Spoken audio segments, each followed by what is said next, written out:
Ready to move in premium triplex villas at Bachapalli APR projects. ఎలక్షన్లు దగ్గర పడుతూ ఉండడంతో రకరకాల వింత సంఘటనలు చూస్తున్నా. అందులో భాగంగానే 60 ఏళ్లున్న ఓ వ్యక్తి కేవలం ఎలక్షన్ల కోసమే పెళ్లి చేసుకున్నాడు. ఎలక్షన్లలో కంటెస్ట్ చేయాలనే తన చిరకాల కోరిక తీరాలంటే తప్పదు మరి. నిన్న మొన్నటి వరకు జైల్లోనే ఉన్నాడు. ఇప్పుడు పోటీ చేద్దామంటే నిబంధనలు అడ్డొస్తున్నాయి. రాజకీయ కురవృద్ధుడు లాలూ ప్రసాద్ యాదవ్ ను సలహా అడిగాడు. ఆయన సలహా మేరకు పెళ్లి చేసుకుని ఈ ఎన్నికల బరిలోకి దిగుతున్నాడు.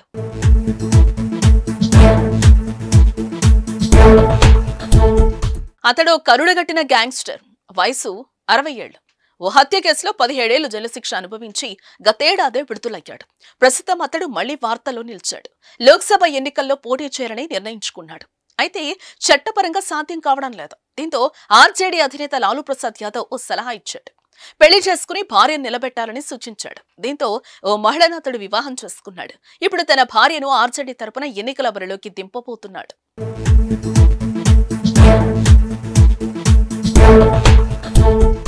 నవాదా జిల్లాలోని కోనాపూర్ గ్రామానికి చెందిన అశోక్ మహాతో అనే గ్యాంగ్స్టర్ కథే ఇదే. షేక్పురా జేడీయూ ఎమ్మెల్యే రణధీర్ కుమార్ సోనీపై హత్యాయత్నం ఆరోపణలతో పాటు నవాదా జైలు బద్దలగొట్టిన కేసులో నేరస్తుడిగా 17 ఏళ్ల పాటు జైలు శిక్ష అనుభవించాడు. 2023లో జైలు నుంచి విడుదలయ్యాడు. లాలూ సూచనతో పట్నా బక్తియార్పూర్లోని కరౌటా జగదాంబ ఆలయంలో ఓ మహిళను మంగళవారం రాత్రి తన మద్దతుదారుల మధ్య అశోక్ మహాతో వివాహం చేసుకున్నాడు. ముంగేర్ బరియాయూరు గ్రామానికి చెందిన ఆమె గతంలో ఢిల్లీలో పనిచేసేది. ఇక తన భార్యను ముంగేర్ లోక్సభ స్థానం నుంచి ఆర్జేడీ అభ్యర్థిగా అశోక్ మహాతో పోటీలోకి దింపబోతున్నట్లుగా సమాచారం.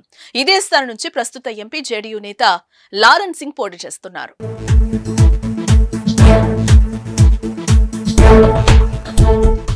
సుమన్ టీవీలో మీ పర్సనల్ అండ్ బిజినెస్ ప్రమోషన్స్ కోసం కింది నెంబర్కి కాంటాక్ట్ చేయండి.